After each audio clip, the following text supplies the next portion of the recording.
ఓం శాంతి 23/1/2024 సాకార ఈశ్వరీయ మధుర మహావాక్యాలు. మధురమైన పిల్లలారా, ఎలాగైతే బాబా మధురమైన పర్వతం వలె ఉన్నారో అలా పిల్లలైన మీరు కూడా మధురమైన తండ్రిని మరియు వారసత్వాన్ని స్మృతి చేసి అత్యంత మధురంగా అవ్వాలి.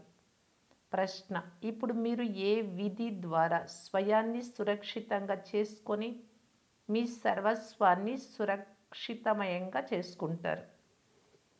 జవాబు: బాబా దేహ సహితంగా ఈ గవ్వలు ఏవైతే ఉన్నాయో ఈ మా సర్వస్వాన్ని మీకు ఇచ్చేస్తాము, మళ్ళీ మీ నుండి అక్కడ భవిష్యత్తులో అన్నీ తీసుకుంటాము అని మీరు అంటారు. దీని ద్వారా మీరు సురక్షితమైపోయారు. మీ సర్వస్వాన్ని బాబా బీరువాలో సురక్షితంగా ఉంచుతారు. ఇది సురక్షితమైన శివబాబా బ్యాంకు. మీరు బాబా రక్షణలో ఉంటూ అమరులుగా అవుతారు. మీరు మృత్యువుపై కూడా విజయం పొందుతారు. శివబాబా వారిగా అయ్యారు అంటే సురక్షితమైపోయారు. ఇకపోతే ఉన్నత పదవిని పొందేందుకు పురుషార్థం చేయాలి. ఓం శాంతి. మధురమైన పిల్లలు, ఇప్పుడు మీ భవిష్యత్తులోని పురుషోత్తమ ముఖాన్ని చూస్తూ ఉన్నారా? పురుషోత్తమ శరీరాన్ని చూస్తున్నారా? మీరు భవిష్య క్రొత్త సత్యుగ ప్రపంచంలో లక్ష్మీనారాయణల వంశావళిలోకి వెళ్తాము, అనగా సుఖధామంలోకి వెళ్తాము, లేక పురుషోత్తములుగా అవుతాము అని అనిపిస్తోందా? విద్యార్థులు చదువుకునే సమయంలో నేను ఫలానాగా అవుతాను అని వారి బుద్ధిలో ఉంటుంది కదా. మేము విష్ణు వంశంలోనికి వెళ్తాము అని మీకు కూడా తెలుసు. ఎందుకంటే విష్ణువు యొక్క 2 రూపాలు లక్ష్మీనారాయణులు. ఇప్పుడు మీ బుద్ధి అలౌకికంగా ఉంది. ఇంకెవ్వరి బుద్ధిలోని ఈ విషయాలను గురించి చింతన జరగదు. ఇక్కడ మీరు సత్యమైన తండ్రి అయిన శివబాబా సాంగత్యంలో కూర్చున్నారు, అది మీకు తెలుసు. ఉన్నతోన్నతుడైన తండ్రి మిమ్మల్ని చదివిస్తూ ఉన్నారు. వారు అత్యంత మధురమైన వారు. ఆ అత్యంత మధురమైన తండ్రిని చాలా ప్రేమగా స్మృతి చేయాలి. ఎందుకంటే తండ్రి చెప్తున్నారు, పిల్లలు మీరు నన్ను స్మృతి చేయడం ద్వారా ఇలాంటి పురుషోత్తములుగా అవుతారు, మరియు జ్ఞాన రత్నాలను ధారణ చేయడం ద్వారా మీరు భవిష్య 21 జన్మల వరకు పదమాపతులుగా అవుతారు. తండ్రి వంటి వరుడిని ఇస్తారు. మధురాతి మధురమైన ప్రేయసులకు లేక మధురాతి మధురమైన సుపుత్రులైన పిల్లలకు వరుడు లభిస్తాడు. మధురాతి మధురమైన పిల్లలను చూసి తండ్రి సంతోషిస్తారు. ఈ నాటకంలో అందరూ తమ తమ పాత్రలను అభినయిస్తూ ఉన్నారు అని పిల్లలకు తెలుసు. అనంతమైన తండ్రి కూడా ఈ అనంతమైన డ్రామాలో సన్ముఖంలోకి వచ్చి పాత్ర చేస్తున్నారు. మధురమైన తండ్రికి మధురమైన పిల్లలైన మీరు అత్యంత ప్రియమైన తండ్రి సన్ముఖంలో కనిపిస్తారు. ఆత్మలే ఈ శారీరక ఇంద్రియాల ద్వారా ఒకరినొకరు చూస్తాయి. కావున మీరు మధురమైన పిల్లలు. నేను పిల్లలను చాలా మధురంగా చేసేందుకు వచ్చాను అని తండ్రికి తెలుసు. ఈ లక్ష్మీనారాయణులు అత్యంత మధురమైన వారు కదా. వీరి రాజధాని ఎలాగైతే మధురమైనదో అలా వీరి ప్రజలు కూడా మధురమైన వారే. మందిరాలలోకి వెళ్ళినప్పుడు వారిని ఎంత మధురమైన దృష్టితో చూస్తారు. మందిరము తెరవగానే మేము వెళ్ళి ఆ మధురమైన దేవతలను దర్శించుకోవాలి, వీరు మధురమైన స్వర్గానికి అధిపతులు అని దర్శించుకునేవారు భావిస్తారు. శివాలయాలలోకి కూడా ఎంతోమంది మనుషులు వెళ్తారు, ఎందుకంటే ఆ తండ్రి అత్యంత మధురాతి మధురమైన వారు. ఆ మధురాతి మధురమైన శివబాబాను చాలా మహిమ చేస్తారు. పిల్లలైన మీరు కూడా అత్యంత మధురంగా అవ్వాలి. అత్యంత మధురమైన తండ్రి పిల్లలైన మీ సన్ముఖంలో కూర్చొని ఉన్నారు. ఎందుకంటే తండ్రి గుప్తమైన వారు. వీరి వంటి మధురమైన వారు ఇంకెవ్వరు ఉండరు. తండ్రి మధురమైన పర్వతం వంటి వారు. మధురమైన తండ్రి వచ్చి ఈ చేదు ప్రపంచాన్ని మార్చి మధురంగా తయారు చేస్తారు. స్వీటెస్ట్ బాబా మిమ్మల్ని అతి మధురమైన వారిగా తయారు చేస్తూ ఉన్నారు అని పిల్లలకు తెలుసు. వారు ఖచ్చితంగా తమ సమానంగా తయారు చేస్తారు. ఎవరు ఎలా ఉంటారో వారు అలాగే తయారు చేస్తారు కదా! కావున ఈ విధంగా అతి మధురంగా అయ్యేందుకు మధురమైన తండ్రిని మరియు మధురమైన వారసత్వాన్ని స్మృతి చేయాలి. మధురమైన పిల్లలు స్వయాన్ని అశరీరిగా భావించి నన్ను స్మృతి చేసినట్లయితే ఈ స్మృతి ద్వారానే మీ అన్ని కలహ క్లేశాలు అంతమైపోతాయి అని ప్రతిజ్ఞ చేస్తూ ఉన్నా. మీరు సదా ఆరోగ్యవంతులుగా సదా సంపన్నంగా అయిపోతారు. మీరు అత్యంత మధురంగా అయిపోతారు అని మాటి మాటికి బాబా పిల్లలకు చెప్తున్నారు. ఆత్మ మధురంగా అయితే శరీరం కూడా మధురమైనదే లభిస్తుంది. మేము అతి మధురమైన తండ్రికి పిల్లలము కావున మేము బాబా శ్రీమతంపై నడవాలి అనే నష పిల్లలకు ఉండాలి. అత్యంత మధురాతి మధురమైన బాబా మిమ్మల్ని అత్యంత మధురంగా తయారు చేస్తూ ఉన్నారు. అత్యంత ప్రియమైన బాబా చెప్తూ ఉన్నారు, మీ నోటి నుండి సదా రత్నాలే వెలువడాలి. ఏ విధమైన రాళ్ల వంటి చేదు మాటలు వెలువడరాదు. ఎంత మధురంగా అవుతారో అంతగా తండ్రి పేరును ప్రఖ్యాతం చేస్తారు. పిల్లలైన మీరు తండ్రిని అనుసరించినట్లయితే మిమ్మల్ని మళ్ళీ అందరూ అనుసరిస్తారు. బాబా మీకు శిక్షకుడు కూడా అయ్యారు కదా! కావున పిల్లలు రోజు మీ స్మృతి చార్టును పెట్టండి అని టీచర్ తప్పకుండా పిల్లలకు శిక్షణనిస్తారు. ఎలాగైతే వ్యాపారస్తులు రాత్రి వేళల్లో తమ ఖాతా పుస్తకాలను సంభాళిస్తారో అలా మీరు కూడా వ్యాపారులే. మీరు తండ్రితో చాలా పెద్ద వ్యాపారం చేస్తారు. తండ్రిని ఎంత ఎక్కువగా స్మృతి చేస్తారో అంత తండ్రి నుండి అపారమైన సుఖాలను పొందుతారు. సతో ప్రధానంగా అవుతారు. ప్రతిరోజు మిమ్మల్ని మీరు పరిశీలించుకోవాలి. లక్ష్మిని వరించేందుకు యోగ్యంగా ఉన్నానా అని అద్దంలో తన ముఖమును చూసుకోమని నారదుడికి చెప్తారు కదా! మేము ఈ విధంగా అయ్యేందుకు అర్హులుగా ఉన్నామా అని మీరు కూడా చూసుకోవాలి. లేకుంటే నాలో ఏ ఏ లోపాలు ఉన్నాయని పరిశీలించుకోండి. ఎందుకంటే పిల్లలైన మీరు పర్ఫెక్ట్గా దోషరహితంగా అవ్వాలి. తండ్రి పర్ఫెక్ట్గా తయారు చేయడానికే వచ్చారు. కావున నాలో ఏ ఏ లోపాలు ఉన్నాయి అని మిమ్మల్ని మీరు నిజాయితీగా పరిశీలించుకోవాలి. నాలో ఏ లోపాలు ఉన్న కారణంగా నేను ఉన్నత పదవిని పొందలేను అని భావిస్తున్నాను అని పరిశీలించుకోవాలి. ఈ భూతాలను పారదోలే చాలా యుక్తులు తండ్రి తెలియజేస్తూ ఉన్నారు. తండ్రి కూర్చొని ఆత్మలందరినీ చూస్తూ ఉంటారు. ఎవరిలోనైనా ఏదైనా లోపాన్ని చూస్తే వారి విఘ్నం తొలగిపోవాలి అని వారికి కరెంట్ అనగా శక్తినిస్తూ ఉంటారు. తండ్రికి ఎంతగా సహాయం చేసి తండ్రిని మహిమ చేస్తూ ఉంటారో అంతగా ఈ భూతాలు పారిపోతూ ఉంటాయి. అంతేకాక మీకు చాలా సంతోషం ఉంటుంది. కావున రోజు అంతటిలో మనస వాచ కర్మణ ఎవ్వరికీ దుఃఖం ఇవ్వలేదు కదా అని మిమ్మల్ని మీరు పూర్తిగా పరిశీలించుకోవాలి. సాక్షిగా ఉండి మీ నడవడికను పరిశీలించుకోవాలి. ఇతరుల నడవడికలను కూడా గమనించవచ్చు, కానీ ముందు మిమ్మల్ని మీరు పరిశీలించుకోవాలి. కేవలం ఇతరులనే చూస్తూ ఉంటే మీవి మీరు మర్చిపోతారు. ప్రతి ఒక్కరూ తమ సేవను తాము చేసుకోవాలి. ఇతరుల సేవను చేయడం అనగా తమకు తాము సేవ చేసుకోవడం. మీరు శివబాబాకి ఏమీ సేవ చెయ్యరు. శివబాబాయే సేవ చేసేందుకు వచ్చారు కదా! బ్రాహ్మణ పిల్లలైన మీరు చాలా చాలా విలువైన వారు.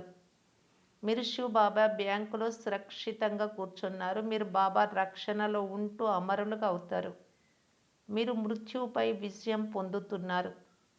శివబాబాకు చెందిన వారిగా అయ్యారు కనుక సురక్షితంగా ఉన్నారు. పోతే ఉన్నత పదవిని పొందేందుకు పురుషార్థం చేయాలి. ప్రపంచంలో మనుషుల వద్ద ఎంత ధనము సంపద ఉన్నా అవన్నీ అంతమైపోనున్నాయి. ఏవి మిగిలి ఉండవు. పిల్లలైన మీ వద్ద అయితే ఇప్పుడు ఏమీ లేదు. ఈ దేహం కూడా లేదు. దీనిని కూడా తండ్రికి ఇచ్చేయండి. కావున ఎవరి వద్దనైతే ఏమి ఉండదో వారి వద్ద అన్నీ ఉన్నట్లే. మీరు అనంతమైన తండ్రి నుండి భవిష్య కృత ప్రపంచం కొరకే వ్యాపారం చేశారు. బాబా దేహ సహితంగా ఈ సర్వస్వము ఏవైతే ఉన్నాయో ఆ చెత్తనంతటినీ మీకు ఇచ్చేస్తూ ఉన్నాము. మళ్ళీ మీ నుండి అక్కడ అన్నీ తీసుకుంటాం బాబా అని అంటారు. అనగా మీరు సురక్షితులైనట్లే కదా! అన్నీ బాబా బీరువాలో సురక్షితమైపోయాయి. పిల్లలైన మీలో ఎంత సంతోషం ఉండాలి. ఇక కొద్ది సమయం మాత్రమే మిగిలి ఉంది. తర్వాత మీరు మీ రాజధానిలో ఉంటారు. మిమ్మల్ని ఎవరైనా అడిగితే ఓహో! మేము అనంతమైన తండ్రి నుండి అనంతమైన సుఖ వారసత్వాన్ని తీసుకుంటున్నామని చెప్పండి. సదా ఆరోగ్యవంతులుగా, సదా ఐశ్వర్యవంతులుగా అవుతారు. మా మనోకామనలన్నీ పూర్తి అవుతున్నాయి అని చెప్పండి.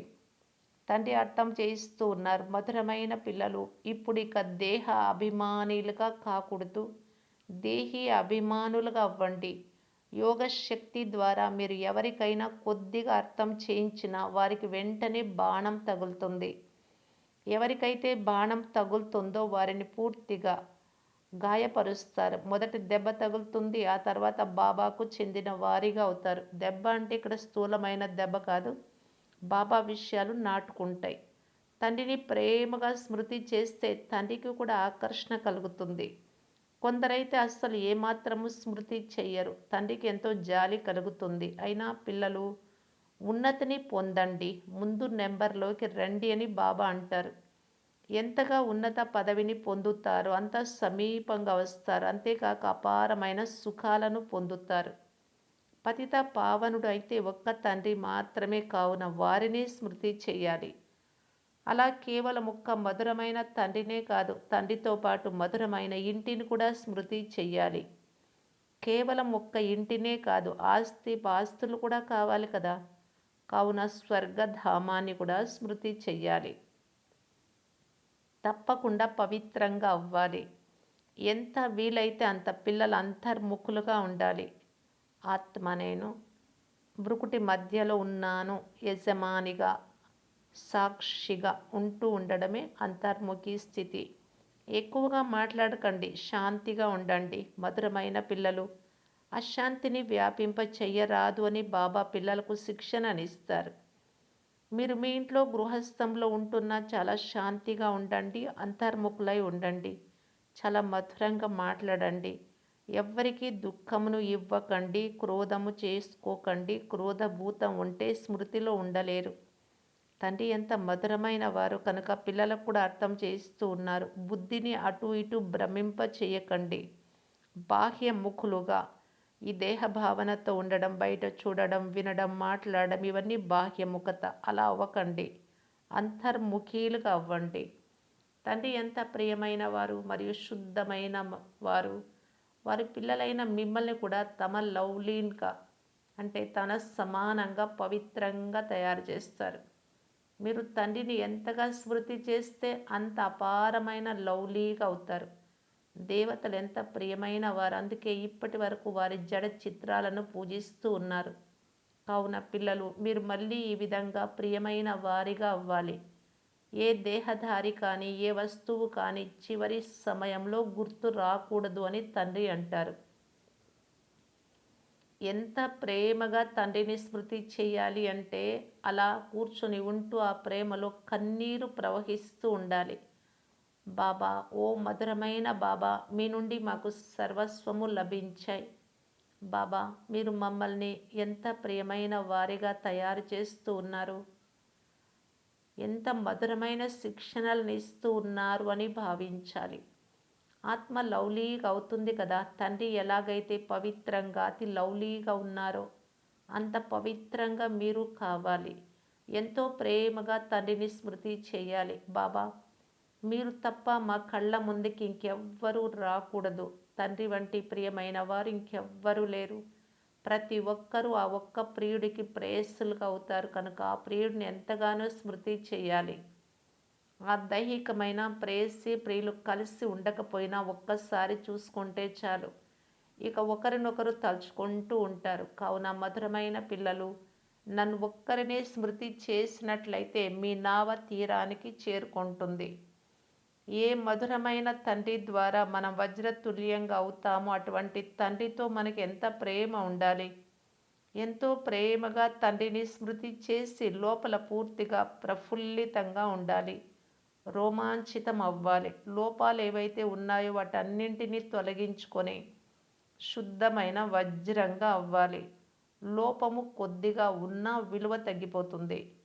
మిమ్మల్ని మీరు చాలా విలువైన వజ్రాలుగా తయారు చేసుకోవాలి. గుణాల అలంకరణ ద్వారా. తండ్రి స్మృతి మిమ్మల్ని వెంటాడాలి. స్మృతి మర్చిపోరాదు. ఇంకా ఎక్కువగా స్మృతి సతాయించాలి. బాబా బాబా అంటూ పూర్తిగా శీతలంగా అయిపోవాలి. తండ్రి ద్వారా ఎంత భారీ వారసత్వం లభిస్తుంది. పిల్లలైన మీరిప్పుడు మీ దైవీ రాజధానిని స్థాపిస్తూ ఉన్నారు. పురుషార్థమైతే అందరూ చేస్తూ ఉంటారు. ఎవరైతే ఎక్కువగా పురుషార్థం చేస్తారో వారు ఎక్కువ ప్రైజ్ పొందుతారు. ఇది నియమం. స్థాపన జరుగుతోంది. దీనిని దైవీ రాజధాని అని అనండి, లేక పూదోట అని అనండి. పూల తోటలో కూడా పూలు నెంబర్ వారీగా ఉంటాయి. కొన్ని మొక్కలు చాలా ఫస్ట్ క్లాస్ అయిన ఫలాలను ఇస్తాయి, కొన్ని తేలికైన ఫలాలను ఇస్తాయి. ఇక్కడ కూడా అలాగే ఉంటుంది. కల్ప పూర్వం వలె నెంబర్ వార్ పురుషార్థ అనుసారం మధురంగా కూడా అవుతున్నారు. అలాగే సుగంధభరితంగా కూడా అవుతున్నారు. పుష్పాలు రకరకాలుగా ఉంటాయి. అనంతమైన తండ్రి ద్వారా మనం స్వర్గాధిపతులుగా అవుతున్నామని పిల్లలకు నిశ్చయం ఉంది. స్వర్గాధిపతులుగా అవ్వడంలో ఎంతో సంతోషం ఉంటుంది. కావున తండ్రి కూర్చొని పిల్లలను చూస్తారు. ఇంటి యజమాని దృష్టి ఇంటిపై ఉంటుంది కదా, ఇంటిలో ఉండే అందరిపైన ఉంటుంది.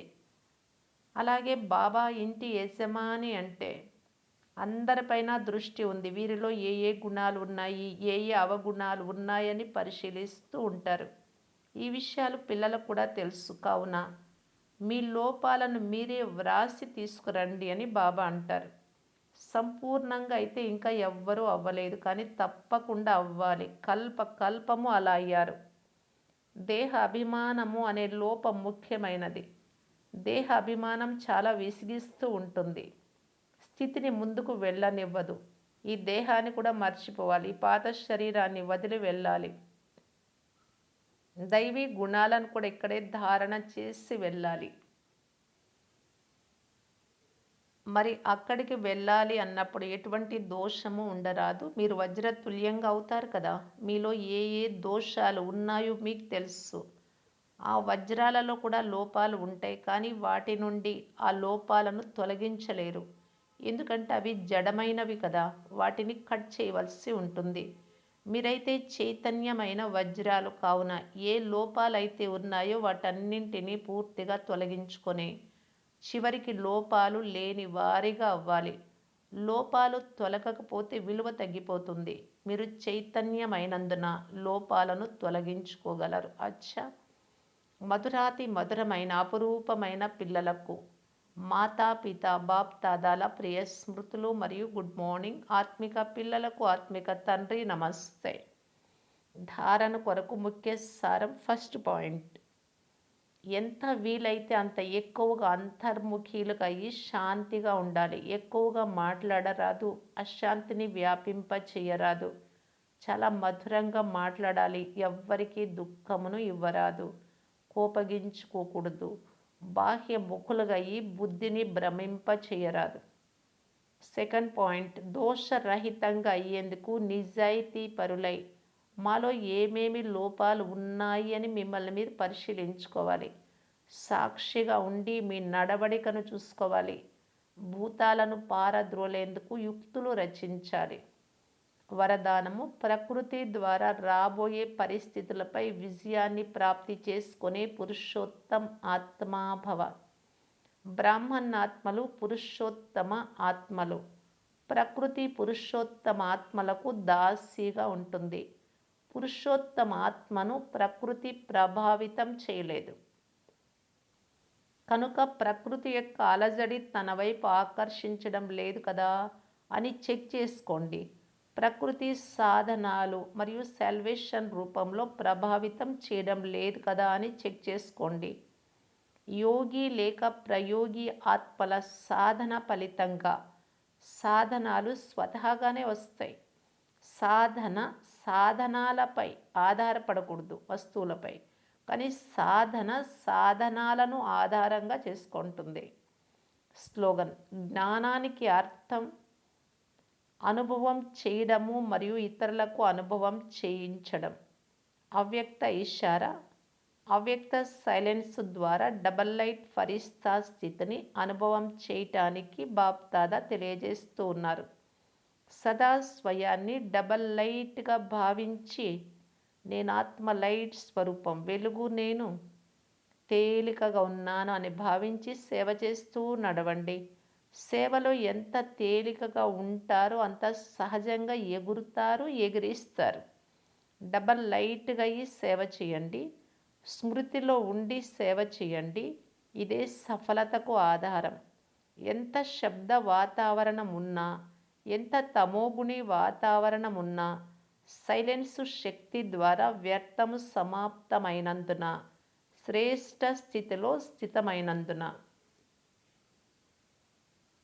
సదా డబల్ లైట్ ఫరిస్తాగా ఉండగలరు. ఓం శాంతి.